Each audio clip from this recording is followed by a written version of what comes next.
सभी साथियों को राम राम। स्वागत है आप सभी का आपके अपने YouTube channel GK GS by Harish Bhardwaj official YouTube channel के अंदर हरियाणा करंट अफेयर 2024 की जो है हमारी सीरीज चल रही है। और इसी कड़ी के अंदर जो है आज हम 4th क्लास करने वाले हैं, यानी कि अप्रैल महीने का जो करंट अफेयर था हरियाणा का, उसका संपूर्ण निचोड़ करने वाले हैं मेरे भाई। ठीक है, आई होप आप सीक्वेंस वाइज सारी सीरीज और सारी वीडियोज पूरे अंत तक देख रहे होंगे, जिससे आपकी बहुत अच्छी तैयारी जो है आपके एग्जाम तक होने वाली है। पहले ही बता चुका हूं कि आपको हरियाणा करंट अफेयर लगा लो या फिर नेशनल करंट अफेयर लगा लो, आपको मिनिमम जो है 2.5 साल का करना जरूरी है, तभी जाके आप एक वेल सिक्योर जो है हो पाएंगे मेरे भाई। ठीक है, कोई बुक कोई मैगजीन आपको खरीदने की जरूरत नहीं है, बस ये PDF जो है डाउनलोड कर लेना और वीडियोस देख लेना, इतना जो है काफ़ी हो जाएगा मेरे भाई। ठीक है, तो चलिए वीडियो को स्टार्ट कर लेते हैं। इसके अलावा कोई भी अगर आपका डाउट हो, क्वेरी हो या फिर कोई भी सजेशन हो तो डेफिनेटली आप कमेंट सेक्शन में कमेंट करके बता दीजिएगा। और टेलीग्राम चैनल जरूर से जरूर ज्वाइन कर लीजिएगा, जिसका लिंक आपको इसी वीडियो के डिस्क्रिप्शन में मिल जाएगा। वहां से जो है आप सारी PDF, सारी अपडेट, सारे क्वेश्चन पेपर, सब कुछ जो है आप डाउनलोड कर सकते हैं बिल्कुल फ्री के अंदर मेरे भाई। ठीक है, तो चलिए आज बिना किसी टाइम वेस्ट के जो है वीडियो को स्टार्ट कर लेते हैं। क्वेश्चन नंबर फर्स्ट क्या बोल रहा है? ठीक है, क्वेश्चन नंबर फर्स्ट बोल रहा है वित्तीय वर्ष 2023-24 की बात कर रहा है और आंकड़े कह रहा है जनवरी तक के। इसके अनुसार फर्जी ITC दावों के मामलों में, फर्जी ITC का मतलब क्या होता है, यानी कि इनपुट टैक्स जो है इसकी फुल फॉर्म होती है हरियाणा और दिल्ली की संयुक्त रूप से कुल कितनी हिस्सेदारी थी। तो फर्जी ITC दावों के मामलों में केवल हरियाणा और दिल्ली की जो संयुक्त रूप से हिस्सेदारी थी वो 55% थी। ऑप्शन नंबर ए यहां पर बिल्कुल करेक्ट हो जाएगा मेरे भाई। इसके बारे में सुन लो, स्रोत के अनुसार फर्जी इनपुट टैक्स क्रेडिट, ये इसकी फुल फॉर्म है, इनपुट टैक्स क्रेडिट। इन दावों में कुल फर्जी जो फेक होते हैं ना, इसमें जो है 19,690 करोड़ की राशि में हरियाणा और दिल्ली की संयुक्त रूप से 55% की जो है महत्वपूर्ण हिस्सेदारी दर्ज की गई है। ये रकम भी याद रखना और परसेंटेज भी याद रखना, यानी कि 19,600 करोड़ रुपए राशि भी याद रखना और 55% भी याद रखना। कुछ भी पूछा जा सकता है इस क्वेश्चन में, आपसे 55% पूछ लिया, हो सकता है आपसे ये क्वेश्चन पूछ ले वित्तीय वर्ष 2023-24 जनवरी तक के आंकड़ों के अनुसार फर्जी ITC दावों के मामलों में हरियाणा और दिल्ली की जो है कुल राशि कितने हिस्सेदारी थी, कुल राशि की कितने हिस्सेदारी थी, तो आपको बताना पड़ेगा 19,690 करोड़ राशि की जो है हिस्सेदारी थी दिल्ली और हरियाणा की मेरे भाई। ठीक है, आगे आ जाएंगे, क्वेश्चन नंबर सेकंड को देख लेते हैं। क्वेश्चन नंबर सेकंड क्या है? क्वेश्चन नंबर सेकंड जो है स्टैटिक जीके से संबंधित है, कोई दिक्कत वाली बात नहीं है। इंडिया जीके में सोच लेना, आपसे ये क्वेश्चन पूछा गया है पॉलिटी के अंदर मेरे भाई। ठीक है, एक आधा क्वेश्चन आ जाता है, कोई घबराने वाली या फिर फ्रस्ट्रेट होने वाली बात नहीं है। ठीक है, तो देख लेते हैं। हरियाणा मंत्रिमंडल विस्तार को चुनौती देने वाली जनहित याचिका के अनुसार 90 संसदीय सदन में मंत्रियों की कुल संख्या अधिकतम कितनी हो सकती है? 13 या 14 हो सकती है मेरे भाई। ठीक है, यहाँ पे लिखा भी होगा, ये देखो ऑप्शन नंबर ए जो है इसका बिल्कुल करेक्ट हो जाएगा मेरे भाई। ठीक है, ए नहीं होएगा मेरे भाई, इसका आंसर जो है ए ही होएगा। ठीक है ना, राइट ऑप्शन जो है ऑप्शन नंबर ए हो जाएगा। 13 सदस्य या 14 सदस्य, संविधान के 91वें संशोधन के तहत जो है 15% जो है राइट ऑप्शन हो जाएगा। तो इसका एक्सप्लेनेशन देख लेते हैं। भारतीय संविधान के 91वां संविधान संशोधन कहता है 2003 के अनुसार किसी राज्य में मंत्रियों, मुख्यमंत्री के सहित कुल संख्या विधानसभा की कुल सदस्य संख्या के 15% से अधिक नहीं हो सकती मेरे भाई। ठीक है, तो 90 विधानसभा है और 90 को 15% से जो ज़्यादा वो जो मंत्री है ना वो नहीं हो सकते मुख्यमंत्री को मिलाकर। हरियाणा की 90 सीटों की विधानसभा के लिए यह सीमा अधिकतम 13 से 14 सदस्य बनती है मेरे भाई। ठीक है, तो राइट ऑप्शन क्या हो जाएगा? ऑप्शन नंबर ए यहाँ पर बिल्कुल करेक्ट हो जाएगा। नेक्स्ट क्वेश्चन पर चलते हैं, क्वेश्चन नंबर 3 पर। क्वेश्चन नंबर 3 कह रहा है इजराइल जाने वाले भारतीय निर्माण श्रमिकों के संबंध में कौन सा कथन सही है? तो इजराइल जो है भारत से जाते हैं लोग, ठीक है, मजदूरी करने जाते हैं। जैसे यहाँ पे लोग मजदूरी करने जाते हैं, वैसे विदेशों में भी लोग काम करने के लिए जाते हैं। इसीलिए लिखा गया इजराइल जाने वाले भारतीय निर्माण श्रमिक, जो घर वगैरह बनाते हैं ना, ये मजदूर होते हैं, इनके संबंध में कौन सा कथन जो है बिल्कुल सही पूछा गया। तो सही कथन देख लेते हैं मेरे भाई, कौन सा हो जाएगा? श्रमिकों का चयन केवल उत्तर प्रदेश से किया जाता है, ये तो गलत हो जाता है। जरूरी नहीं है कि उत्तर प्रदेश से ही इनका चयन किया जाता है, किसी भी स्टेट से किया जा सकता है। इजराइल उत्प्रावासन मंजूरी आवश्यक ECR देशों की सूची में शामिल नहीं है। इसको एक बार होल्ड पे रख लेते हैं, आगे चलते हैं। NSDC में भारत सरकार की हिस्सेदारी जो है 51% है मेरे भाई। ठीक है, तो ये गलत हो जाएगा, 51% नहीं हो जाएगी। ठीक है, श्रमिकों को इजरायली नागरिकों की कम से कम सामाजिक सुरक्षा दी जाएगी, ये भी गलत हो जाएगा। तो राइट ऑप्शन जो है ऑप्शन नंबर बी यहाँ पर बिल्कुल करेक्ट हो जाएगा। इसका एक्सप्लेनेशन देख लेते हैं। इजरायल ECR यानी कि इमिग्रेशन चेक रिक्वायरमेंट देशों की सूची में नहीं आता। जो इजराइल देश है ना, ये इमिग्रेशन चेक रिक्रूटमेंट देश की सूची में जो है रिक्वायर्ड देशों की सूची में नहीं आता है, इसीलिए जो है यही ऑप्शन जो है बिल्कुल सही हो जाएगा मेरे भाई, ठीक है। आगे देखते हैं, भारत के NSDC में निजी क्षेत्र की हिस्सेदारी 51% और सरकार की 49% हिस्सेदारी है तथा भर्ती प्रक्रिया हरियाणा और उत्तर प्रदेश जैसे विभिन्न राज्यों से जो है की जाती है मेरे भाई, ठीक है। तो ये चीजें भी आप याद रखेंगे। इसके बाद चलते हैं क्वेश्चन नंबर 4 को देख लेते हैं। क्वेश्चन नंबर 4 बोल रहा है कि गरीब कैदियों की सहायता योजना के तहत गठित अधिकार प्राप्त समिति मेरे भाई, ठीक है। तो ये समिति याद रखना, अधिकार प्राप्त समिति है मेरे भाई। इसकी अध्यक्षता किसके द्वारा की जाएगी? तो एक कमेटी है डायरेक्ट। आपसे क्वेश्चन क्या पूछा जा सकता है, गरीब कैदियों की सहायता योजना के तहत जो है किस समिति का जो है गठन किया गया था? तो आप बताएंगे अधिकार समिति का जो है गठन किया गया था। अब ये जो अधिकार समिति है इसकी जो है अध्यक्षता किसके द्वारा की जाएगी? तो इसकी अध्यक्षता मेरे भाई जिला कलेक्टर और जिला मजिस्ट्रेट के द्वारा जो है की जाएगी। DC यानी कि DM डिस्ट्रिक्ट मजिस्ट्रेट ये होता है। जो PCS की पोस्ट होती है ना मेरे भाई, ये PCS का जो एग्जाम होता है, HCS का एग्जाम होता है, हरियाणा सिविल सर्विस, इसके अंदर जो रैंक 1 पे पोस्ट होती है ना मेरे भाई, रैंक 1 पे जो पोस्ट होती है वो क्या होती है? वो DM की ही पोस्ट होती है मेरे भाई। जिला मजिस्ट्रेट जो है उसको बोला जाता है। आगे आ जाते हैं, चलो इसको पढ़ लेते हैं। गृह मंत्रालय के द्वारा शुरू की गई गरीब कैदियों की सहायता योजना के तहत, अच्छा ये चीज भी याद रखना, डायरेक्ट आपसे ये भी पूछा जा सकता है, ये जो योजना थी, कौन सी योजना थी? अधिकार प्राप्त समिति। आपसे डायरेक्ट पूछेगा ये जो अधिकार प्राप्त समिति, अधिकार प्राप्त समिति, ठीक है, अधिकार प्राप्त समिति है ना, ठीक है। अधिकार प्राप्त समिति जो है किसके द्वारा शुरू की गई? ऐसा क्वेश्चन आपसे पूछेगा, शुरू की गई। तो आपको ऑप्शन में दे देगा हरियाणा सरकार दे देगा, केंद्र सरकार दे देगा,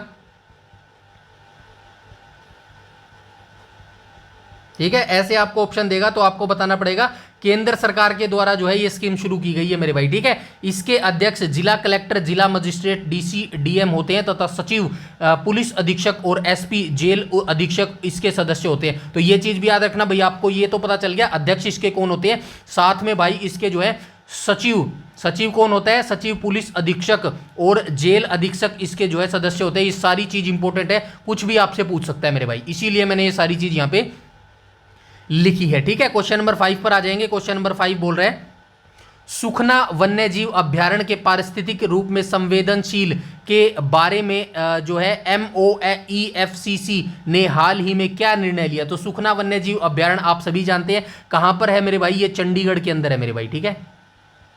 चंडीगढ़ के अंदर पड़ता है सुखना वन्यजीव अभ्यारण्य मेरे भाई, ठीक है। पहले इसका आंसर देख लेते हैं कि हाल ही में क्या निर्णय लिया गया। तो हाल ही में जो है क्या निर्णय लिया गया? हरियाणा की ओर 1000 मीटर के ठीक है इको सेंसिटिव जोन प्रस्ताव को जो है खारिज कर दिया गया है मेरे भाई, ठीक है। तो ये निर्णय लिया गया है, इसको एक बार देख लेते हैं। यहाँ पे कहा गया, ये रहा, केंद्रीय पर्यावरण, वन और जलवायु परिवर्तन मंत्रालय ने सुखना वन्य जीव अभ्यारण्य के हरियाणा वाले हिस्से में 1000 मीटर यानी कि 1 किलोमीटर क्षेत्र को इको सेंसिटिव जोन जो है घोषित करने के हरियाणा सरकार के प्रस्ताव को जो है खारिज कर दिया है और इसके बजाय 1 किलोमीटर से लेकर 2.035 किलोमीटर तक के क्षेत्र को इको सेंसिटिव जोन के रूप में जो है सीमांकित करते हुए अधिसूचना जारी जो है की है मेरे भाई, ठीक है। ये सारी चीज आपको जो है याद रखनी है। आगे आ जाएंगे क्वेश्चन नंबर 6 पर आ जाएंगे। क्वेश्चन नंबर 6 क्या बोल रहा है? तो क्वेश्चन नंबर 6 बोल रहा है अरावली पुनर्जन्म योजना के तहत, ठीक है, अरावली पुनर्जन्म योजना के तहत दिल्ली वन विभाग किस स्थान पर उत्तक संवर्धन प्रयोगशाला जो है स्थापित कर रहा है? तो अरावली पुनर्जन्म योजना एक जो है योजना है, इसके तहत दिल्ली वन विभाग जो है ना, दिल्ली वन विभाग वो को एक प्रयोगशाला है जिसका नाम है उत्तक संवर्धन प्रयोगशाला मेरे भाई। तो ये कहां पर स्थापित कर रहा है? तो ये कहां पर स्थापित कर रहा है? असोला भट्टी वन्य जीव अभ्यारण्य के अंदर जो है ये स्थापित कर रहा है मेरे भाई, ठीक है। यहां तक सारी चीजें क्लियर है? आई होप यहां तक सारी चीजें जो है क्लियर हो गई होगी। अब मैं आपको बता देता हूं ये सारी चीजें कहां पर है, ठीक है। सरिस्का राष्ट्रीय उद्यान कहां पर अवस्थित है? किसी को पता है? पता है, अलवर जिले के अंदर ये अवस्थित है। सॉरी, अलवर राजस्थान के अंदर ये अवस्थित है मेरे भाई, ठीक है। कलेसर वन्य जीव अभ्यारण्य को आप सभी जानते हैं मेरे भाई, कहां पर अवस्थित है? यमुनानगर के हरियाणा में अवस्थित है। उसके बाद असोला जो ये भट्टी वन्य जीव अभ्यारण्य, ये कहां पर अवस्थित है? दिल्ली हरियाणा सीमा पर अवस्थित है मेरे भाई, ठीक है। दिल्ली हरियाणा का जो बॉर्डर है ना, वहां पर अवस्थित है। दिल्ली हरियाणा सीमा पर अवस्थित है मेरे भाई। और सुखना, सुखना आप सभी को पता चल गया कहां पर अवस्थित है, मैं अभी ऊपर बता के आया हूं, तो ये चंडीगढ़ में अवस्थित है मेरे भाई, ठीक है। तो ये आपको लोकेशन भी इनकी पता होनी चाहिए मेरे भाई, ठीक है। अब हम चलते हैं दोबारा से इसके एक्सप्लेनेशन पर चलते हैं। आंसर आपको पता चल गया मेरे भाई, ठीक है। तो इसका आंसर देख लेते हैं। असोला भट्टी वन्यजीव अभ्यारण्य में जो है दिल्ली वन विभाग जो है उत्तक संवर्धन प्रयोगशाला जो है स्थापित करेगा मेरे भाई, ठीक है। इसका एक्सप्लेनेशन देख लेते हैं एक बार, क्या लिखा गया है एक्सप्लेनेशन में। दिल्ली वन विभाग द्वारा अरावली पुनर्जन्म योजना के तहत असोला भट्टी वन्यजीव अभ्यारण्य में एक उत्तक संवर्धन प्रयोगशाला जो है स्थापित की जा रही है, जिसका उद्देश्य लुप्तप्राय और दुर्लभ देशी पेड़ पौधों की किस्मों को जो है विकसित एवं संरक्षित रखना है मेरे भाई, ठीक है। आगे आ जाएंगे, क्वेश्चन नंबर 7 पर आ जाएंगे।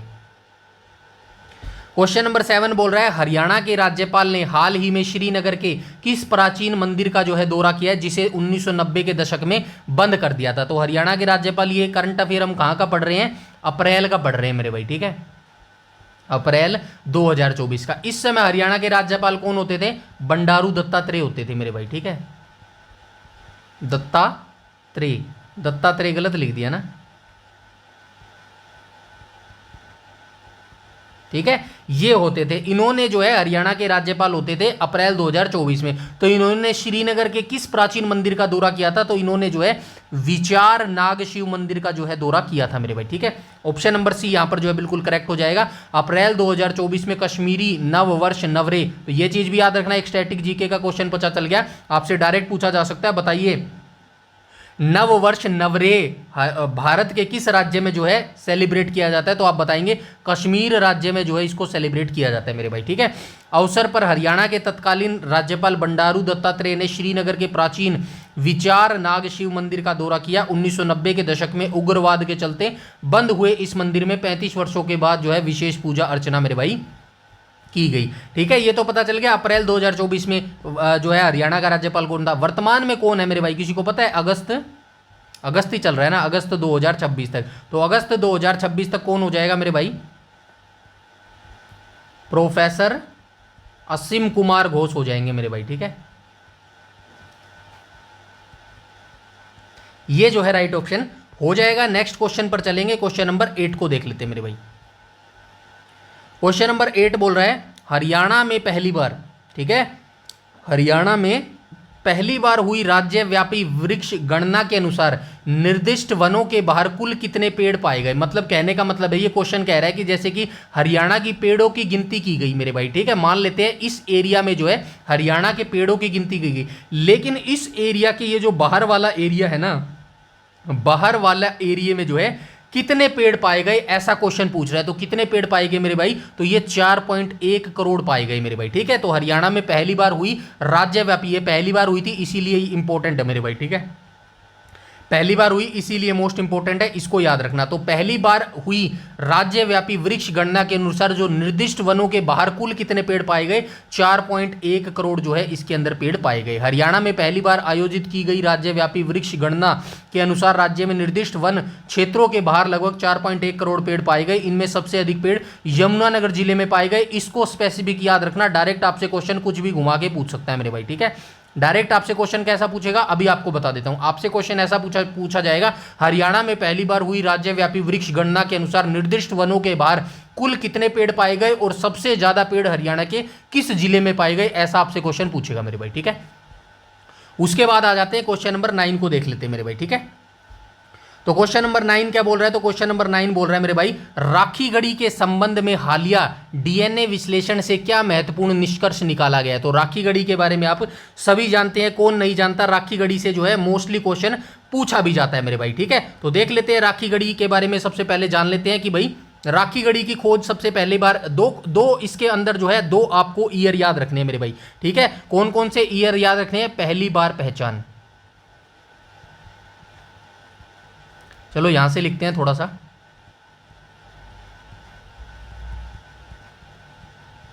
ठीक है। पहली बार पहचान इस स्थान की राखी गढ़ी की कब की गई थी, तो मेरे भाई आप बताएंगे 1963 में मेरे भाई, ठीक है। 1963 में जो है पहली बार इस स्थान की खोज की गई थी मेरे भाई। और अगर आपसे पूछे कि भाई पहली विस्तृत जो है खुदाई किसके द्वारा की गई थी, तो आप क्या बताएंगे, सूरजभान के द्वारा जो है 1969 में जो है इसका उल्लेख मिलता है मेरे भाई, ठीक है। 1969 में। और ये किसने की थी, डॉक्टर सूरजभान ने की थी मेरे भाई, ठीक है, डॉक्टर सूरजभान ने की थी। अब एक चीज और याद रखना भाई, काफी समय के बाद यानी कि लंबे समय के बाद जो है एक और पुरातत्विक होते थे जिनका नाम था अमरेंद्र नाथ मेरे भाई। इन्होंने क्या किया था, पहली बार बड़े पैमाने पर वैज्ञानिक खुदाई करवाई थी। तो ये चीज भी याद रखना, पहली बार बड़े पैमाने पर, ये तीनों क्वेश्चन ऐसे ही पूछता है इसीलिए बता रहा हूं, बड़े पैमाने पर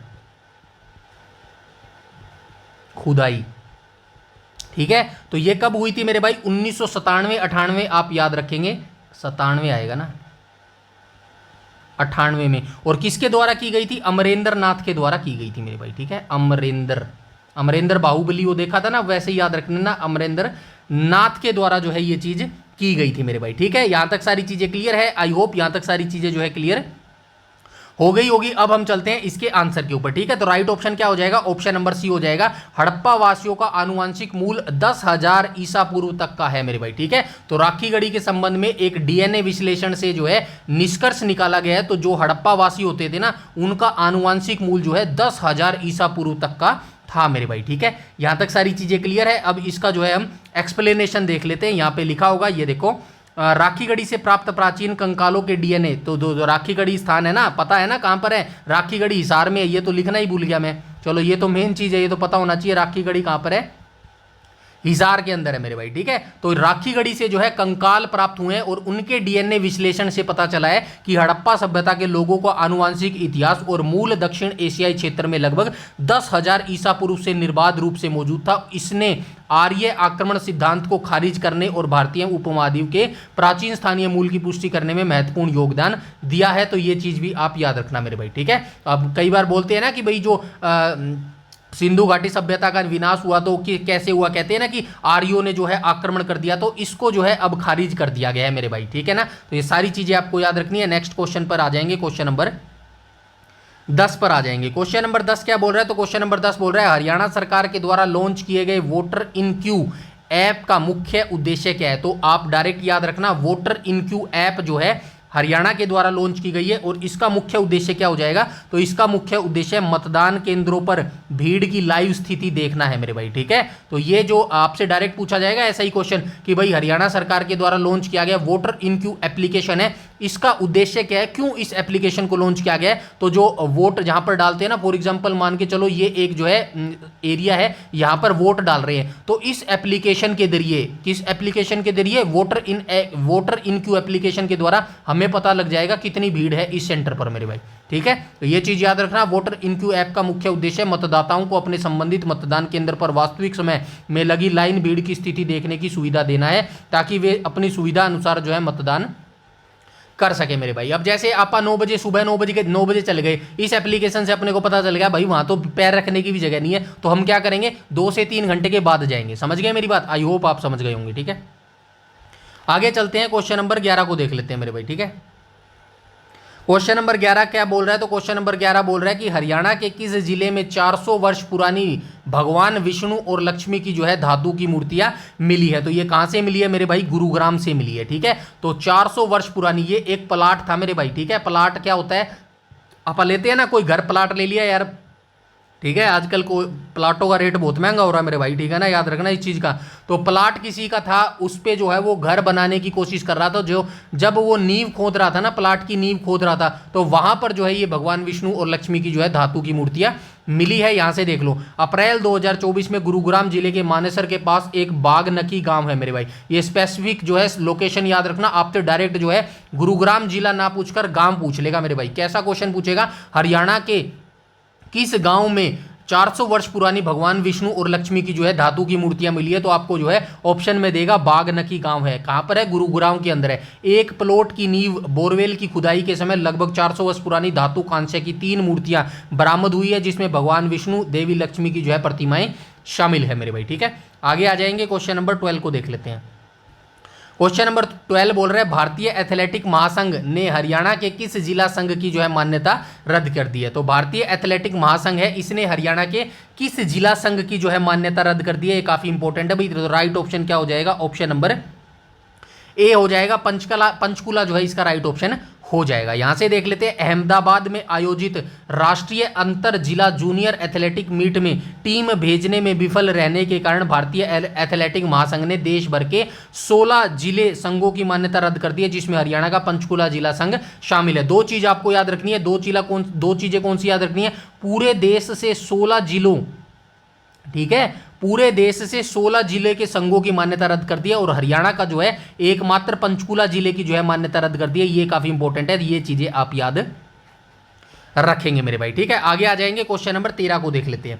क्वेश्चन नंबर 13 बोल रहा है कालेसर वन्यजीव अभ्यारण्य के संबंध में उच्चतम न्यायालय द्वारा किस गतिविधि पर रोक लगाई गई है? तो कालेसर वन्यजीव अभ्यारण्य के संबंध में उच्चतम न्यायालय जो है इसके द्वारा किस गतिविधि पर जो है रोक अब लगा दी गई है? तो अभ्यारण्य के भीतर 4 प्रस्तावित बांधों का जो निर्माण होना था, इस पर जो है एक बार के लिए अब रोक लगा दी है मेरे भाई। ठीक है, सुप्रीम कोर्ट ने कालेसर राष्ट्रीय उद्यान और वन्यजीव अभ्यारण्य यमुनानगर में है भैया, भीतर 4 बांधों के निर्माण पर रोक लगा दी थी, ताकि वहां के वन्यजीवों और पारिस्थितिकी तंत्रों को जो है नुकसान ना पहुंचाया जा सके मेरे भाई। ठीक है, आगे आ जाएंगे, क्वेश्चन नंबर 13 को देख लेते हैं। क्वेश्चन नंबर 13 बोल रहा है कालेसर वन्यजीव अभ्यारण्य के संबंध में उच्चतम न्यायालय द्वारा किस गतिविधि पर रोक लगा दी है? तो ये क्वेश्चन दोबारा रिपीट हो गया है, 4 प्रस्तावित बांधों के निर्माण पर जो है रोक लगा दी है मेरे भाई। ठीक है, आगे आ जाएंगे, क्वेश्चन नंबर 15 बोल रहा है हरियाणा में वन और वृक्ष आवरण की वर्तमान स्थिति के बारे में क्या सत्य है? तो हरियाणा में जो है वन और वृक्ष आवरण की वर्तमान स्थिति के बारे में क्या सत्य है? तो देख लेते हैं मेरी, करनाल जिले में वन आवरण सबसे अधिक है। ये बात तो गलत हो जाएगी मेरे भाई। ठीक है, आगे देख लेते हैं, हरियाणा का वन आवरण भारत में सबसे कम है, ये बात बिल्कुल सही है मेरे भाई। ठीक है, पंचकुला का वन क्षेत्र जो है 20% से कम हो जाएगा। राज्य ने वृक्ष आवरण में 140 वर्ग किलोमीटर की जो है वृद्धि दर्ज की है, तो ये कथन भी गलत हो जाएगा। राइट ऑप्शन जो है ऑप्शन नंबर बी इसका जो है बिल्कुल करेक्ट हो जाएगा मेरे भाई। देख लेते हैं इसका एक्सप्लेनेशन क्या बोल रहे हैं। कुल भौगोलिक क्षेत्रफल का केवल लगभग 6.7% भाग ही आच्छादित होने के कारण हरियाणा भारत में सबसे कम वन और वृक्ष आवरण वाला राज्य है। विकल्पों के बारे में अतिरिक्त तथ्य है, तो और जो विकल्प दिए गए उनके बारे में सुन लो। करनाल में सबसे कम केवल 1.8% वन आवरण है, पंचकुला में सर्वाधिक 47.4% है, तथा FSI की रिपोर्ट के अनुसार वृक्ष आवरण में 140 वर्ग किलोमीटर की कमी दर्ज की गई थी, वृद्धि नहीं की गई थी। यहाँ पे क्या लिख दिया गया है? वृद्धि लिख दिया गया। कहाँ गया वो? ये देखो, वृद्धि दर ऐसे ही ऊपर नीचे करता है एग्जामिनर स्टेटमेंट बेस्ड जो क्वेश्चन बनवाता है ना, ज्यादा होगा तो उसको कम करके लिख देगा। इन्हीं चीजों के लिए मैं बोलता हूं डिटेल से पढ़ना बेहद जरूरी है मेरे भाई। ठीक है, आगे चलते हैं, क्वेश्चन नंबर 16 को देख लेते हैं। क्वेश्चन नंबर 16 बोल रहा है हरियाणा के मुख्यमंत्री ने हाल ही में किस प्राकृतिक आपदा से प्रभावित किसानों को मुआवजा देने के लिए फसल क्षति का आकलन करने का आदेश दिया? तो हरियाणा के मुख्यमंत्री ने जो है प्राकृतिक आपदा होती है ना कि भाई बाढ़ आ गई, सूखा पड़ गया, इनसे किसानों को मुआवजा देने के लिए फसल क्षति का आकलन करने का आदेश दिया है। तो कौन सी हो जाएगी? ओलावृष्टि हो जाएगी, भीषण सूखा हो जाएगा, यमुना में बाढ़, या फिर टिड्डी दल का हमला मेरे भाई। तो राइट ऑप्शन हो जाएगा ओलावृष्टि हो जाएगा मेरे भाई। ठीक है, तो देख लेते हैं, मार्च अप्रैल के दौरान हुई बेमौसम बारिश और ओलावृष्टि से फसलों को हुए नुकसान की भरपाई के लिए हरियाणा सरकार ने क्षतिपूर्ति पोर्टल के माध्यम से फसल क्षति का त्वरित आकलन और किसानों को मुआवजा देने के निर्देश दिए थे मेरे भाई। ठीक है, आगे आ जाते हैं, क्वेश्चन नंबर 17 बोल रहा है सोनीपत के खांडा गांव में नवनिर्मित रामलला मंदिर का निर्माण किस धार्मिक संस्था के द्वारा किया जा रहा है? तो किस धार्मिक संस्था के द्वारा जो है ये किया जा रहा है निर्मोही अखाड़ा के द्वारा जो है ये किया जा रहा है। डायरेक्ट याद रखना, इंपॉर्टेंट क्वेश्चन है मेरे भाई, ठीक है। सोनीपत, या फिर आपसे लोकेशन पूछ लेगा, बताइए निर्मोही अखाड़ा के द्वारा रामलला मंदिर का निर्माण जो है हरियाणा के किस जिले में किया जा रहा है या फिर किस गांव में किया जा रहा है, तो आप बताएंगे सोनीपत के खांडा गांव में जो है इसका निर्माण किया जा रहा है। वैष्णव बैरागी संप्रदाय से जुड़े निर्मोही अखाड़ा ने सोनीपत जिले के खांडा गांव में स्थित अपने 400 से अधिक वर्ष पुराने ऐतिहासिक मठ का जीर्णोद्धार करके वहां सफेद मकराना संगमरमर से निर्मित भव्य रामलला मंदिर की जो है स्थापना की है मेरे भाई, ठीक है। आगे आ जाएंगे क्वेश्चन नंबर 18 पर। क्वेश्चन नंबर 18 बोल रहा है हरियाणा में लोकसभा चुनाव 2024 के लिए मतदान किस तिथि को निर्धारित किया गया, तो ये 25 मई 2024 को जो है निर्धारित किया गया था मेरे भाई, ठीक है। ये पढ़ लेना, यहां से स्पष्टीकरण यहां पे लिख दिया गया है। आगे चलते हैं, क्वेश्चन नंबर 19 को देख लेते हैं। 19 बोल रहा है राष्ट्रीय स्कूल बॉयज बास्केटबॉल चैंपियनशिप के 67वें संस्करण का आयोजन हरियाणा के किस शहर में किया गया, तो किस शहर में किया गया था मेरे भाई, गुड़गांव में किया गया था, ठीक है। हो सकता है आपसे संस्करण भी पूछ ले, ठीक है ना, तो संस्करण भी याद रखना मेरे भाई, ठीक है। एक सेकंड, ठीक है, तो याद रखना, आपसे डायरेक्ट पूछेगा, बताइए राष्ट्रीय स्कूल बॉयज बास्केटबॉल चैंपियनशिप 2024 में कौन से संस्करण का आयोजन किया गया था, 67वें संस्करण का आयोजन किया गया था। कहां पर किया गया था, गुरुग्राम में जो है इसका आयोजन किया गया था 27 अप्रैल से 30 अप्रैल 2024 तक। School games federation of India के तत्वाधान में 67वीं राष्ट्रीय अंडर 17 बॉयज बास्केटबॉल चैंपियनशिप का आयोजन गुरुग्राम के ताऊ देवीलाल स्टेडियम में किया गया था मेरे भाई। आगे चलते हैं, क्वेश्चन नंबर 20 को देख लेते हैं। हरियाणा वन जनगणना के अनुसार वनों के बाहर पेड़ों की सर्वाधिक संख्या किस जिले में पाई गई थी, अभी ऊपर क्वेश्चन देख के आए हैं। 4.1 करोड़ वृक्ष जो है उस क्षेत्र से बाहर पाए गए थे और सबसे ज्यादा वृक्ष जो है किस जिले के पाए गए थे, यमुनानगर जिले के पाए गए थे मेरे भाई, ठीक है। राइट ऑप्शन क्या हो जाएगा, ऑप्शन नंबर ए हो जाएगा मेरे भाई, ठीक है, यमुनानगर और अंबाला। आगे आ जाएंगे, क्वेश्चन नंबर, ये यहाँ पे लिख भी दिया गया है, पहली राज्यव्यापी हरियाणा वन जनगणना के अनुसार निर्दिष्ट वनों के बाहर पेड़ों की सबसे अधिक संख्या के मामले में यमुनानगर था, 60 लाख वृक्ष इसके अंदर पाए गए थे। दूसरे नंबर पर अंबाला 34 लाख वृक्ष पाए गए थे, जिलों में पाई गई, जिसके बाद सिरसा, भिवानी और हिसार का स्थान रहा मेरे भाई, ठीक है। वहीं फरीदाबाद में वनों के बाहर सबसे कम पेड़ों की संख्या दर्ज की गई थी।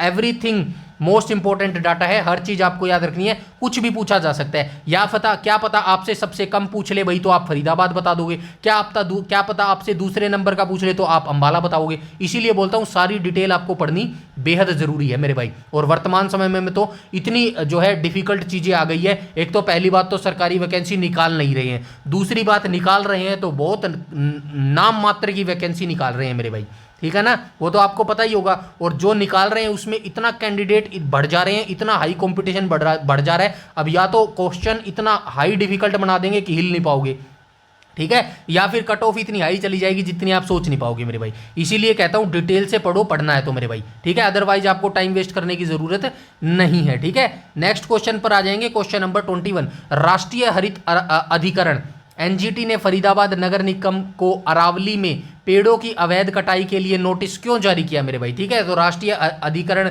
आप सभी जानते हैं, एनजीटी को क्या बोला जाता है, नेशनल ग्रीन ट्रिब्यूनल। अब इसकी स्थापना कब हुई थी, या फटाफट मुझे कमेंट सेक्शन में कमेंट करके स्थापना, ठीक है, एनजीटी की स्थापना कब हुई थी ये फटाफट आप मुझे बता दो। इसने जो है आदेश जारी किया है कि अरावली में पेड़ों की अवैध कटाई के लिए नहीं होनी चाहिए मेरे भाई। अब इसने रीजन क्या दिया है, तो इसने रीजन दिया है मेरे भाई अपशिष्ट प्रसंस्करण संयंत्र का विस्तार करने के लिए मेरे भाई, ठीक है। तो राइट ऑप्शन क्या हो जाएगा, ऑप्शन नंबर डी यहां पर हो जाएगा। स्पष्टीकरण में कह रहा है नेशनल ग्रीन ट्रिब्यूनल ने फरीदाबाद में प्रतापगढ़ गांव में अपशिष्ट प्रसंस्करण संयंत्र सीवेज ट्रीटमेंट प्लांट का क्षमता विस्तार करने के उद्देश्य से जो है अरावली क्षेत्र की वन भूमि पर अवैध रूप से पेड़ काटने और अतिक्रमण करने के आरोप पर फरीदाबाद नगर निगम को नोटिस जारी कर जवाब मांगा था मेरे भाई, ठीक है। आगे चलते हैं, क्वेश्चन नंबर 22 को देख लेते हैं। क्वेश्चन नंबर 22 क्या बोल रहा है मेरे भाई, क्वेश्चन नंबर 22 जो है जीएसटी से रिलेटेड है मेरे भाई, ठीक है। तो जीएसटी से रिलेटेड आई होप आपको पता होगा, चलो बाद में देख लेते हैं। जीएसटी परिषद, जीएसटी की फुल फॉर्म क्या होती है मेरे भाई, किसी को पता है, goods and services tax, goods and services tax, ठीक है, services tax, goods and services tax आज के टाइम में सब भर रहे हैं, लेकिन उसका बेनिफिट किसको भी नहीं मिल रहा मेरे भाई, ठीक है। के नियमों के संबंध में संवैधानिक प्रावधान क्या है। तो जो निर्णय है जीएसटी परिषद के जो निर्णय है इसके संबंध में संवैधानिक प्रावधान क्या कहता है, निर्णय 3/4 बहुमत से लिए जाते हैं मेरे भाई, ठीक है। तो ये चीज आपको याद रखनी है। उसके बाद क्या बोलता है, भारतीय संविधान के अनुच्छेद 279A के अनुसार जीएसटी परिषद का प्रत्येक निर्णय उपस्थित और मतदान करने वाले सदस्यों के कम से कम 3/4 यानी कि 75% भारित बहुमत से लिया जाता है। इसमें केंद्र सरकार के वोट का मूल्य कुल वोट का 1/3 यानी कि 33.33% और सभी राज्यों के सरकारों के वोटों का संयुक्त मूल्य कुल वोटों का 2/3 यानी कि 66.67% होता है मेरे भाई, ठीक है। स्टैटिक जीके से रिलेट करके जो है इस क्वेश्चन को आप पढ़ सकते हो। अब मैं आपको बताते हूँ सबसे पहले, ठीक है, GST goods and services tax सबसे पहले कहाँ लागू हुआ, किसने जारी किया सबसे पहले,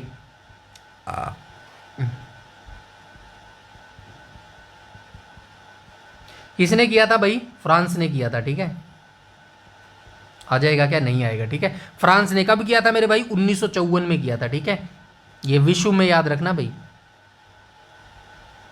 अगर भारत के कॉन्टेक्स्ट में पूछ ले तो सभी को पता होगा 1 जुलाई 2017,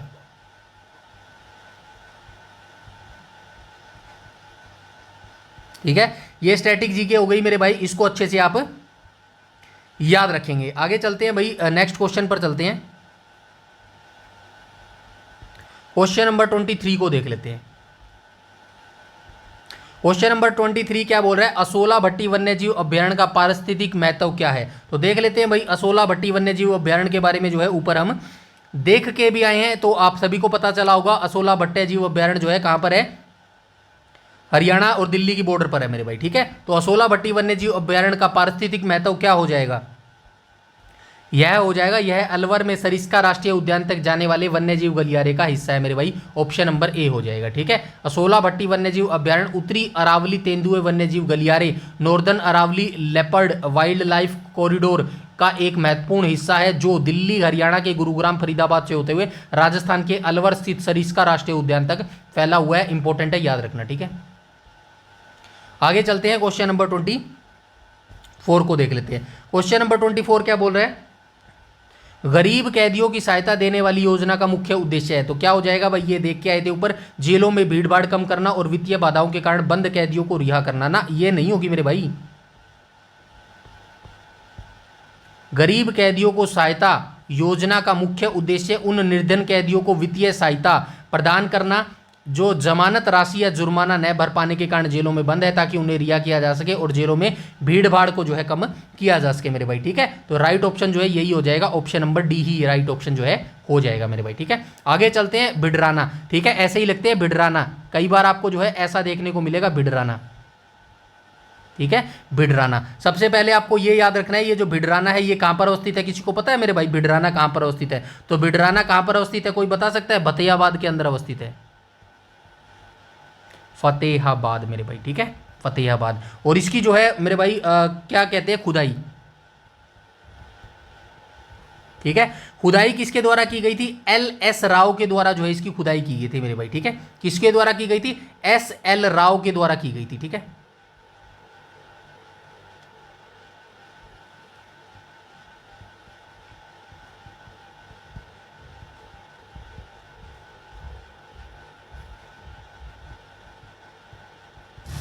SL राव के द्वारा जो है भिडराना की जो है खुदाई की गई थी। और भिडराना कहां पर अवस्थित है, फतेहाबाद में अवस्थित है मेरे भाई, ठीक है। ऑप्शन नंबर सी करेक्ट हो जाएगा क्वेश्चन नंबर 25 का। आगे आ जाते हैं, यहां पे देखो भिडराना या फिर भिराना हरियाणा के फतेहाबाद जिले में सरस्वती नदी की प्राचीन घाटी के पास स्थित एक महत्वपूर्ण घाटी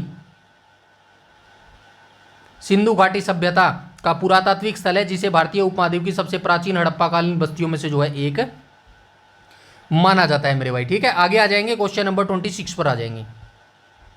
क्वेश्चन नंबर 26 बोल रहा है, हरियाणा वन सर्वेक्षण के अनुसार कम वन क्षेत्र वाले जिलों के लिए कौन सा मॉडल अपनाने की जो है सिफारिश की गई है। तो कौन सा मॉडल अपनाने की सिफारिश की गई है, हैदराबाद का शहरी हरित स्थान विकास मॉडल जो है अपनाने की सिफारिश की गई है। हरियाणा वन सर्वेक्षण के अनुसार कम वन क्षेत्र वाले जिले, यानी कि जो हरियाणा वन सर्वेक्षण के अनुसार हरियाणा के जिन जिलों में वन क्षेत्र कम है ना, उनके लिए कौन सा मॉडल अपनाने की सिफारिश की है हरियाणा वन सर्वेक्षण ने। तो ये हैदराबाद का शहरी हरित स्थान विकास मॉडल अपनाने की जो है सिफारिश की। हरियाणा वन सर्वेक्षण आंकड़ों का उपयोग करते हुए वन विभाग के अधिकारियों ने सिफारिश किया कि शहरी स्थानीय निकायों को हैदराबाद की हरित पहल से प्रेरणा लेते हुए शहरों और कम वन क्षेत्रों वाले क्षेत्रों में अर्बन ग्रीन स्पेस विकसित करने पर ध्यान केंद्रित जो है करना चाहिए। ठीक है, आगे आ जाएंगे क्वेश्चन नंबर 27 पर।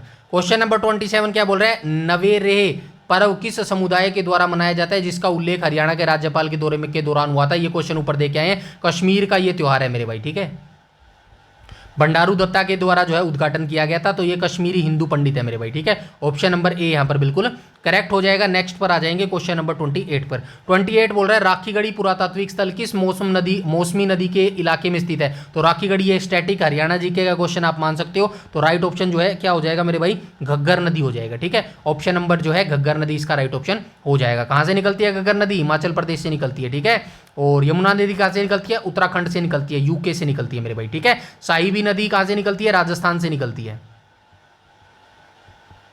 ठीक है, और मारकंडा नदी फटाफट आप कमेंट सेक्शन में कमेंट करके बता दो कहां से निकलती है। ठीक है,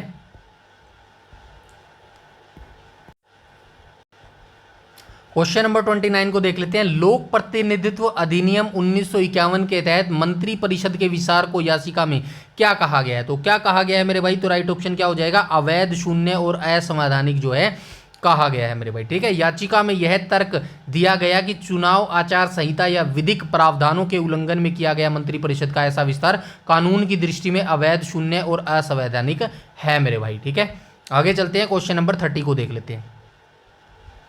क्वेश्चन नंबर 30 बोल रहा है कि हरियाणा मुख्य निर्वाचन अधिकारी के अनुसार किस लोकसभा क्षेत्र में मतदाताओं की संख्या सर्वाधिक 25 लाख से अधिक है। तो आप सभी जानते हैं गुरुग्राम के अंदर जो है सबसे अधिक है मेरे भाई, शायद बादशाहपुर है इसके अंदर। ठीक है, हरियाणा के मुख्य निर्वाचन अधिकारी के अनुसार 25 लाख से अधिक मतदाताओं के साथ गुरुग्राम लोकसभा क्षेत्र में राज्य की किसी भी संसदीय क्षेत्र के मुकाबले में सबसे अधिक मतदाता है मेरे भाई। ठीक है, आगे चलते हैं, क्वेश्चन नंबर 31 को देख लेते हैं।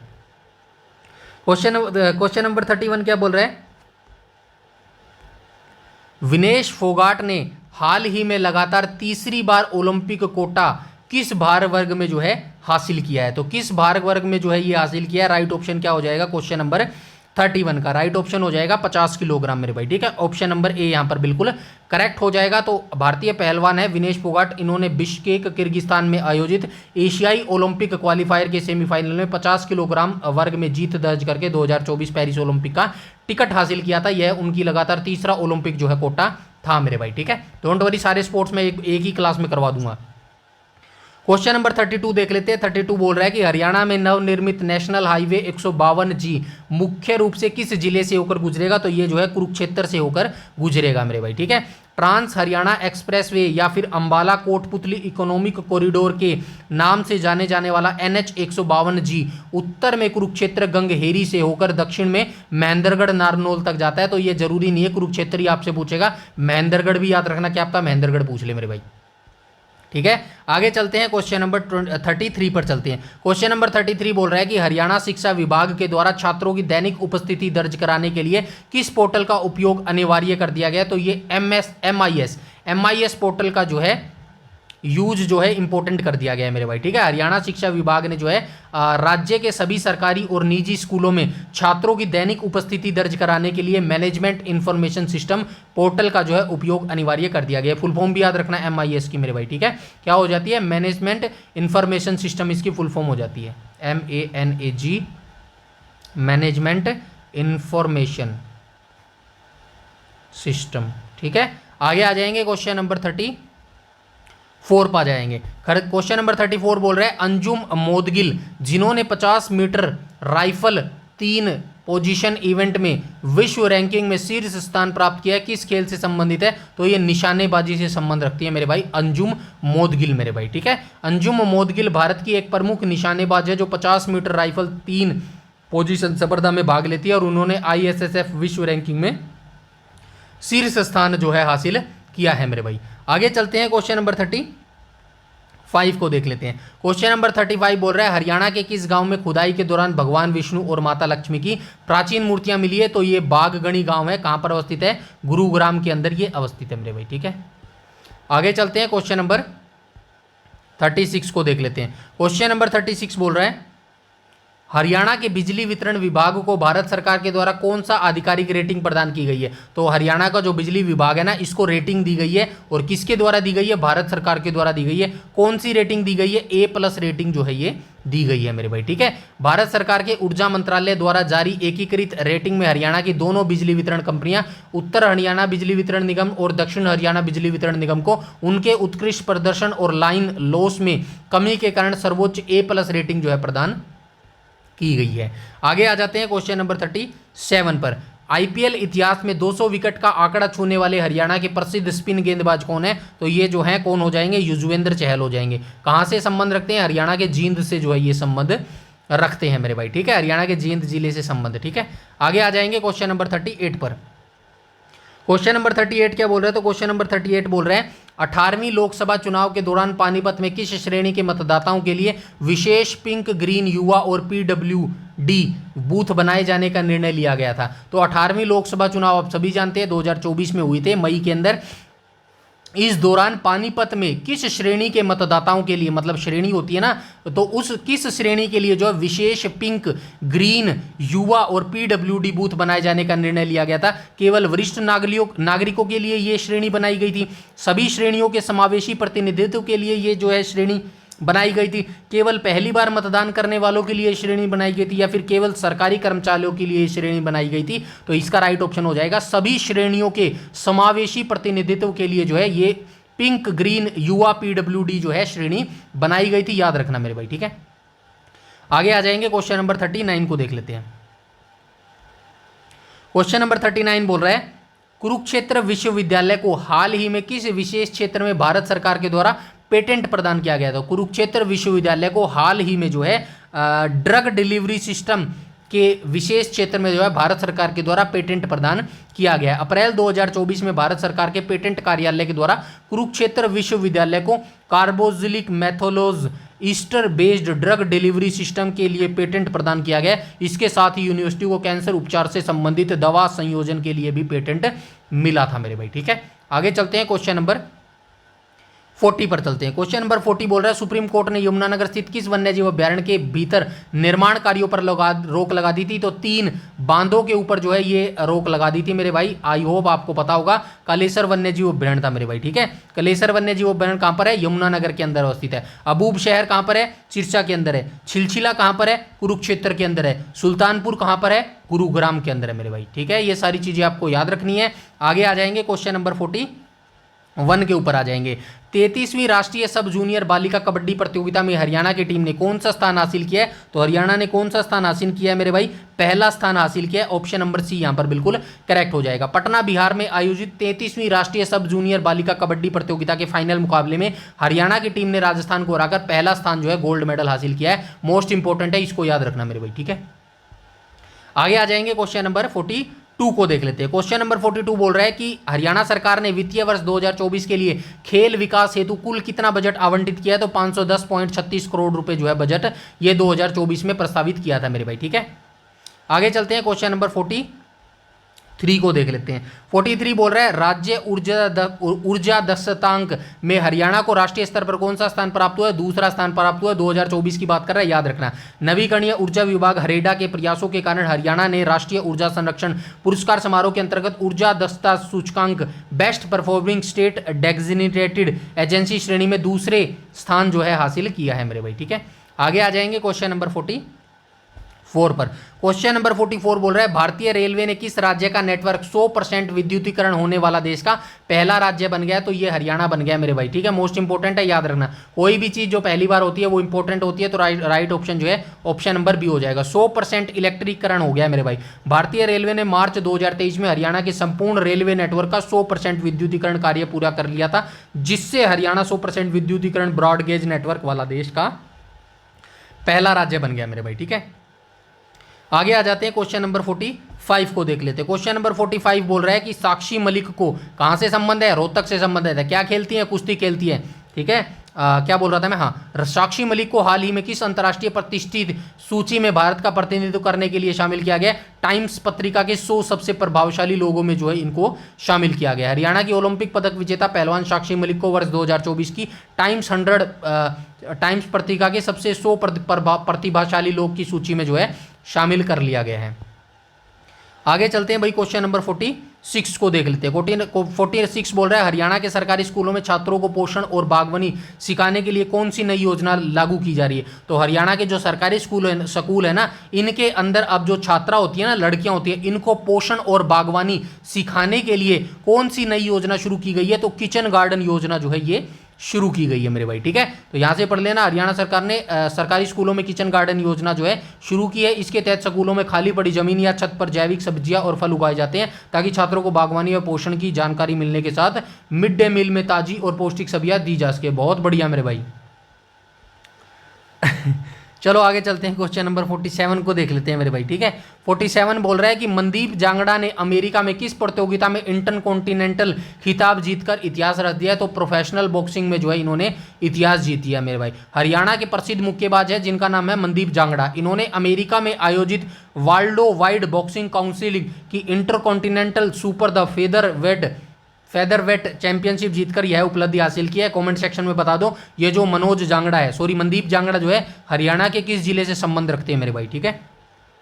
आगे चलते हैं, क्वेश्चन नंबर 48 बोल रहे हैं, चुनाव आयोग के द्वारा आचार संहिता के उल्लंघन की शिकायत के लिए कौन सा मोबाइल ऐप लॉन्च किया गया जो हरियाणा में भी सक्रिय है? तो सी विजिल ऐप जो है ये लॉन्च किया गया है मेरे भाई, ठीक है। चुनाव आयोग ने आम चुनाव और विधानसभा चुनाव के दौरान आदर्श आचार संहिता के उल्लंघन की ऑनलाइन शिकायत दर्ज करने और उस पर 100 मिनट के भीतर त्वरित कार्रवाई करने के लिए सी विजिल ऐप जो है विकसित किया है मेरे भाई, ठीक है।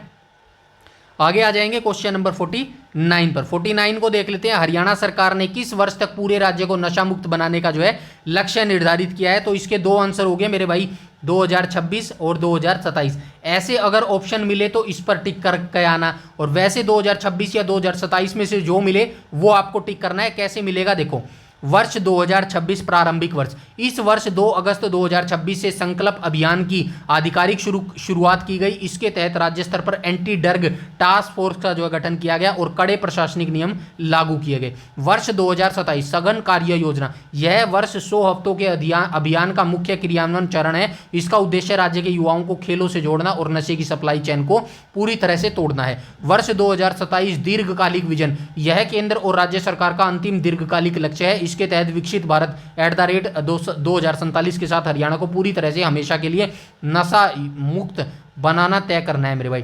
तीनों को अच्छे तरीके से देख लेना, हो सकता है एक क्वेश्चन 3 स्टेटमेंट बेस बना के जो है आपके आगे परोस देगा मेरे भाई। चलो आगे चलते हैं, क्वेश्चन नंबर जो है 50 कर लेते हैं। हमारी हाफ सेंचुरी कंप्लीट हो गई है मेरे भाई। लद्दाख से हरियाणा के किस जिले तक 5 गीगावाट क्षमता की ट्रांसमिशन लाइन बिछाई जाएगी? तो लद्दाख से हरियाणा तक जो है लाइन बिछाई जाएगी 5 गीगावाट क्षमता की ट्रांसमिशन मेरे भाई, ठीक है। तो किस जिले तक बिछाई जाएगी? तो ये मेरे भाई कैथल तक बिछाई जाएगी, ठीक है। ऑप्शन नंबर डी जो है इसका करेक्ट हो जाएगा। यहां से देख लेना, केंद्र सरकार ने लद्दाख पोंग से हरियाणा के कैथल जिले तक 5 गीगावाट क्षमता की green energy corridor transmission line बिछाने की जो है परियोजना को मंजूरी दे दी है मेरे भाई, ठीक है। आगे चलते हैं, क्वेश्चन नंबर 51, हरियाणा कर्मचारी चयन आयोग के चेयरमैन का अतिरिक्त कार्यभार 2024 में किसको सौंपा है? इस क्वेश्चन को स्किप कर दो। वर्तमान में 2026 वाला याद रखना, एचएसएससी का चेयरमैन कौन है बताने की जरूरत नहीं पड़नी चाहिए, क्योंकि मुझे नहीं लगता कि एचएसएससी का कोई सिंगल बच्चा, चाहे वो ना भी पढ़ाई करता हो ना, उसको भी पता होगा कि वर्तमान 2026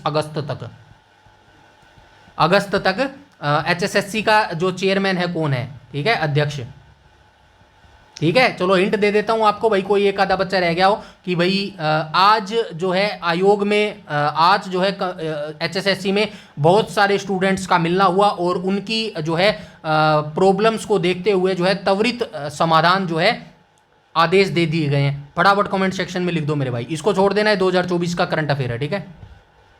आगे चलते हैं, क्वेश्चन नंबर 52 को देख लेते हैं। क्वेश्चन नंबर 52 बोल रहा है कि मुख्यमंत्री के द्वारा शुरू की गई समर्थ वृद्ध सेवा आश्रम योजना के प्रथम चरण में हरियाणा के कितने स्थानों पर आश्रम खोले गए हैं? आश्रम ही खोलना बेटा, स्कूल ना खोलना तुम, 6 स्कूलों 6 जगहों पर मेरे भाई, ठीक है ना। आश्रम ही खोलने हैं क्योंकि बाबे बनाने इन्होंने सारे, खुद भी बाबे हैं, बाबे बनाने हैं क्योंकि इनको पता है कि अनपढ़ रहेगा भारत तभी तो इनकी गुलामी करेगा मेरे भाई, ठीक है। आश्रम ही खोलना बेटा तुम। स्पष्टीकरण योजना के प्रथम चरण में हरियाणा के 6 स्थानों में जगाधरी, यमुनानगर, सोनीपत, हिसार, बहादुरगढ़, झज्जर, सिरसा तथा गुरुग्राम, ये 6 डिस्ट्रिक्ट याद रखना भाई। हो सकता है कि आपसे जो है 6 मतलब 4 ऑप्शन में जो है लोकेशन दे दे और कह दे बताइए इनमें से कहां पर जो है पहले चरण में आश्रम नहीं खोला गया, ठीक है। इसीलिए 6 के 6 जिले याद रखना मेरे भाई। आगे चलते हैं क्वेश्चन नंबर 53 बोल रहा है कि हरियाणा के किस जिले में 33वें राष्ट्रीय युवा उत्सव का आयोजन किया गया? पंचकुला में किया गया मेरे भाई, ठीक है। आगे चलते हैं क्वेश्चन नंबर 54। हाल ही में चर्चा में रहा जेडी टोरस सॉफ्टवेयर या प्रणाली हरियाणा में किस कार्य के लिए उपयोग की जा रही है? तो हरियाणा में चर्चा में रहा था भाई अप्रैल 2024 में जेडी टोरस सॉफ्टवेयर मेरे भाई। ये एक सॉफ्टवेयर है या फिर ये एक प्रणाली है मेरे भाई, ठीक है। ये चर्चा में क्यों रहा था किसी को पता है? तो ये चर्चा में रहा था अपराधियों की पहचान और डिजिटल डेटाबेस के लिए जो है ये चर्चा में रहा था। यह प्रणाली हरियाणा पुलिस सुरक्षा बलों के द्वारा अपराधियों के डेटाबेस प्रबंधन, ट्रैकिंग, डिजिटल पहचान के उद्देश्य से जो है उपयोग में लाई गई मेरे भाई, ठीक है। तो ये आज हमारे जो है अप्रैल महीने से 54 क्वेश्चन जो है कंप्लीट हो गए हैं। तो आई होप आपको ये सारे क्वेश्चन जो है समझ आए होंगे। बिल्कुल डिटेल से मैंने यहाँ पर आपको करवाने की कोशिश की है। अगर आपका कोई भी डाउट, क्वेरी, सजेशन हो तो डेफिनेटली आप कमेंट सेक्शन में कमेंट करके बता सकते हैं। और इसकी बिल्कुल पीडीएफ जो है वो आपको बिल्कुल फ्री में मिलेगी। कहाँ पर मिलेगी? टेलीग्राम चैनल पर मिलेगी मेरे भाई, ठीक है। तो टेलीग्राम चैनल को ज्वाइन कर लेना। देखिए जो ये ऐसे वीडियो होते हैं ना जो मैं बनाता हूँ, ऑनेस्टली मुझे पता है ये चीज़ें बोरिंग है मेरे भाई, ठीक है। कुछ तो हमारे पास जो है क्राउड नहीं जुड़ा हुआ। अब यही वीडियो अगर मैं बड़े चैनल्स पर मैं जो पब्लिश करूँ ना, देखना वहाँ पर कितनी भीड़ लगेगी इस वीडियो को देखने। मैं कोई बड़ाई नहीं कर रहा हूँ, मैं सिर्फ आपको एक जो सीरियसनेस है ना, ऑनेस्टी है, वो बताने की कोशिश कर रहा हूँ कंटेंट के मामले में। और यही सीरियसनेस और ऑनेस्टी आपको अपने जो कैरेक्टर है ना उसके साथ भी रखनी चाहिए, क्योंकि आप तो बहुत जो है सीरियस और क्रिटिकल काम कर रहे हो सिलेक्शन के लिए, एचएसएससी के लिए मेरे भाई। समझ रहे हो मेरी बात? जो आपको हरियाणा पुलिस या फिर हरियाणा ग्रुप डी या फिर हरियाणा के किसी भी एग्जाम में सिलेक्शन चाहिए ना, तो यकीन मानना बहुत ज़्यादा मुश्किल हो गया है मेरे भाई आज के समय में। ऑनेस्टली दिल से कह रहा हूँ ये मेरी बात मेरे भाई। तो अगर आप सिलेक्शन लेना चाहते हैं ना तो आपको डिटेल से पढ़ना पड़ेगा, सब कुछ पढ़ना पड़ेगा, कंसिस्टेंसी आपको पढ़ना पड़ेगा हार्ड तरीके से, यानी कि 5 से 7 घंटे आपको पढ़ने पड़ेंगे। ये सारी चीज़ें आपको करनी पड़ेंगी और ये सारी चीज़ें आपको कंटिन्यू रखनी पड़ेगी लगभग 1 से 1.5 साल मेरे भाई। बीच में अगर एक दिन भी अगर मिस किया ना आपने तो सोच लेना बहुत पीछे चले गए आप। ये तरीका है सिलेक्शन लेने का एचएसएससी में। बाकी आपकी मर्जी है मेरे भाई, जिस तरीके से जो तरीका आपको सही लगे वो तरीका आप कर सकते हो भाई, ठीक है। मेरा तरीका है जो मुझे लगता है सही वो मैं आपको बता देता हूं, बाकी आपकी मर्जी है मेरे भाई, ठीक है। तो चलिए आज का जो है अप्रैल महीने का करंट अफेयर हमने कंप्लीट कर लिया है। कल हम जो है 5वीं क्लास करेंगे मेरे भाई, ठीक है। 5वीं क्लास जो है कल हम करेंगे और जो है कल हम मई महीने का करंट अफेयर कर लेंगे। ऐसे ही जो है 12 दिन में 2024 का करंट अफेयर खत्म कर देंगे। Don't worry, back to back जो है आपकी सीरीज स्टार्ट होने वाली है। मैंने काम शुरू कर दिया है एनवायरनमेंट पर जो है, और जो 4 हमारे टॉपिक रहे हैं ना, एनवायरनमेंट हो गया, इकोनॉमिक्स हो गया, आर्ट एंड कल्चर हो गया और आईपीसी सीआरपीसी हो गया। जैसे ही एक प्लेलिस्ट कंप्लीट होती है, 500 क्वेश्चन बनते हैं, उसको जो है शुरू कर दिया जाएगा हरियाणा करंट अफेयर के साथ ही मेरे भाई, ठीक है। तो बस जुड़े रहना और तैयारी करते रहना, लगातार तैयारी करते रहना मेरे भाई। एकदम से बम फोड़ेगी एचएसएससी, ये भी मैं आपको बता देता हूं। अब बहुत सारे जो बच्चे हैं ना वो पता है क्या सोच रहे हैं, अरे आ जाएगी यार डेट के बेरा कद आओगी यार, फार्म तो इन्होंने भरवा लिया, इप्स हो गए। ये एक मेरे हिसाब से रणनीति का हिस्सा है मेरे भाई एचएसएससी का। एक जो रणनीति होती है ना, स्ट्रेटेजी होती है, उसका ये एक हिस्सा है एचएसएससी का। क्यों? क्योंकि मोस्टली बच्चे जो है तैयारी छोड़ देते हैं, तो एकदम से बम गिरेंगे और एकदम से पेपर ले लेंगे, थोड़ा सा डिफिकल्ट बना देंगे, बच्चे अपने आप ही बाहर हो जाएंगे, कुछ करने की जरूरत ही नहीं पड़ी। तो वो तो अपने आप से बिल्कुल इजी तरीका अपना रहे हैं मेरे भाई। आपको ये देखना है कि आपको तैयारी करनी है तो इस तरीके से तैयारी करनी है कि आप तैयार रहो, चाहे एग्जाम वो आज ले ले या एग्जाम चाहे वो 1.5 महीने के बाद ले ले मेरे भाई। समझ रहे हो? आई होप आप समझ रहे होगे। तो बस आज की क्लास में इतना ही रखते हैं मेरे भाई। कल वाली क्लास में जो है दोबारा से मिलेंगे। तैयारी करते रहना, एक दिन भी स्किप आपको नहीं करना है मेरे भाई, ठीक है। तो मिलते हैं कल वाली क्लास में, तब तक के लिए जय हिंद, जय भारत।